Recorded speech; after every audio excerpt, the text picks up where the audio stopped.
ثانية واحدة كده. شكرا على الألف مشترك، من النهاردة حكون مشهور، تحية خاصة للجمهور، من النهاردة مفيش غرور، حلمنا مكمل على طول، حلمنا مكمل على طول، وأيامنا هتبقى هنا وسرور.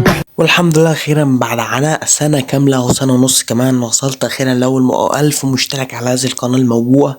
الحمد لله افجر 1000 بني ادم اشتركوا في القناة. دول بص، دول الصفوة على الكوكب، دول الالف الذهبي، دول اعظم ناس في الكوكب. المهم انا جاي النهارده اشكرك عزيزي المشاهد اللي انت رحت في هذه القناة الاسطورية ويعني وصلتنا 1000 مشترك. ده اول 1000، هو بالنسبة لناس كتير يعني ممكن يجيبوه في فيديو واحد، ينزلوا فيديو يجيبوا 1000 مشترك، بس انا بقالي سنة بنزل، سنة بنزل عشان ابدأ واجيب 1000 اول سنه. الحمد لله يعني ان شاء الله اللي جاي احسن. المهم يعني الحمد لله انا وصلت 1000 مشترك. بس انا عايز اقول لك كلمتين، يعني انت عايز حابب تبدا يوتيوب يعني بخبرتي عندي بقالي سنه يوتيوبر، يعني 1000 مشترك بس سنه الحمد لله في ناس الحمد لله يعني. المهم النهارده انا جاي اقول لك كلمتين لو عايز تبدا يوتيوب يعني ما تبصش على الارقام اللي عندي، ارقام خرا بس يعني عندي خبره سنه على الاقل. المهم انت لو عايز تبدا يوتيوب يعني اول قبل ما تبدا ادي لنفسك اسبوع بس تعلم مونتاج.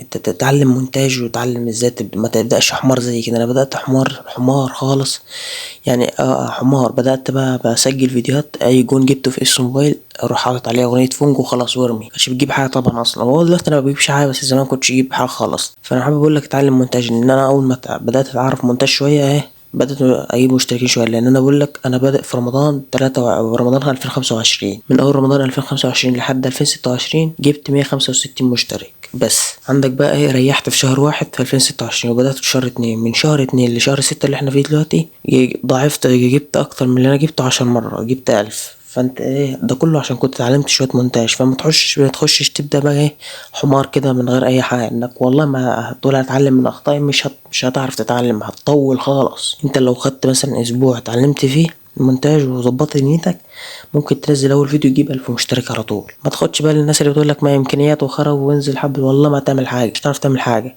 انزل بس اتعلم شويه مونتاج والله هتبدا هتنجح. انا بقولها لك خلي عندك شويه جودة شوية هتنجح. هو انا ما نجحتش بس بقول لك هتنجح يعني. اشوف حلمي فيك انت، انا عمري ما هنجح. وبس كده، متنساش تعمل سبسكرايب ولايك كومنت شير، على زر الجرس عشان يوصلك كل جديد. والسلام.